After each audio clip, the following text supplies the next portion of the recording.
ছোট গরু আর ছাগলের চাহিদা তুঙ্গে। ৩ পার্বত্য জেলার হাটে ক্রেতাদের ভিড়।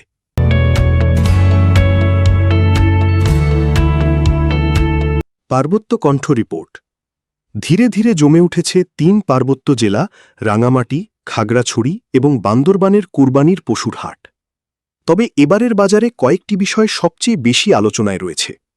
পশুর দাম তুলনামূলক বেশি, ক্রেতা কিছুটা কম, আর পাহাড়ি এলাকায় পরিবহন খরচ বেড়ে যাওয়ায় ব্যবসায়ীরা চাপের মধ্যে আছেন। বর্তমান বাজার পরিস্থিতি অনুযায়ী পাহাড়ি অঞ্চলে ছোট ও মাঝারি গরুর চাহিদা সবচেয়ে বেশি। স্থানীয় খামারিদের পশুর পাশাপাশি কুমিল্লা, ফেনী, চট্টগ্রাম, কক্সবাজার ও উত্তরাঞ্চল থেকে ট্রাকে করে গরু আনা হচ্ছে। বাজারে পশুর ঘাটতি না থাকলেও বিক্রেতারা বলছেন খাদ্য ও পরিবহন খরচ বেড়ে যাওয়ায় আগের তুলনায় দাম বাড়তি। অনেক ক্রেতা এখনও শেষ মুহূর্তে দাম কমবে আশায় অপেক্ষা করছেন, ফলে হাটে ভিড় থাকলেও কিনাবেচা ধীর গতির।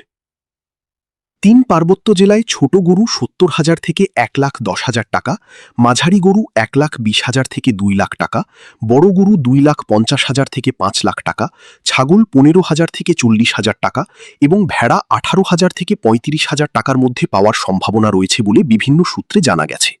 রাঙামাটি শহরের তবলছড়ি, রিজার্ভ বাজার ও বিভিন্ন অস্থায়ী হাটে পশু উঠতে শুরু করেছে।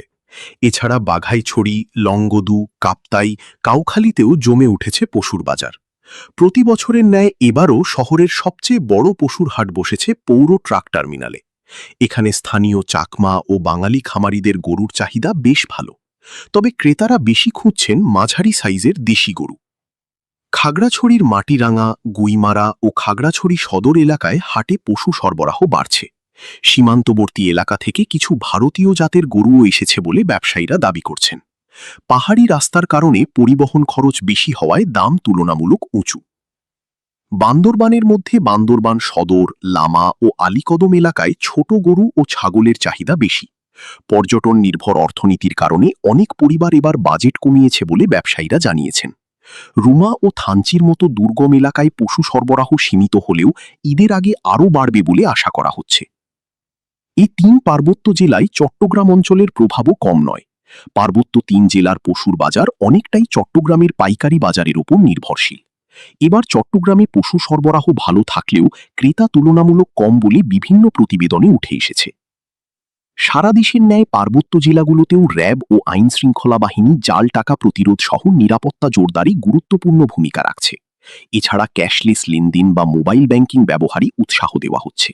পাহাড়ি এলাকায় অতিরিক্ত চাঁদাবাজি বা জোরপূর্বক হাটে পশু নেওয়ার অভিযোগ ঠেকাতে নজরদারি বাড়ানো হয়েছে। সব মিলিয়ে ৩ পার্বত্য জেলার পশুর হাট এখন দর্শনার্থীতে জমজমাট, কিন্তু কেনা বেচায় ধীর অবস্থায় আছে। ঈদের আগের ১-২ দিন আগে বাজারে সবচেয়ে বেশি ভিড় ও দরদাম হওয়ার সম্ভাবনা রয়েছে।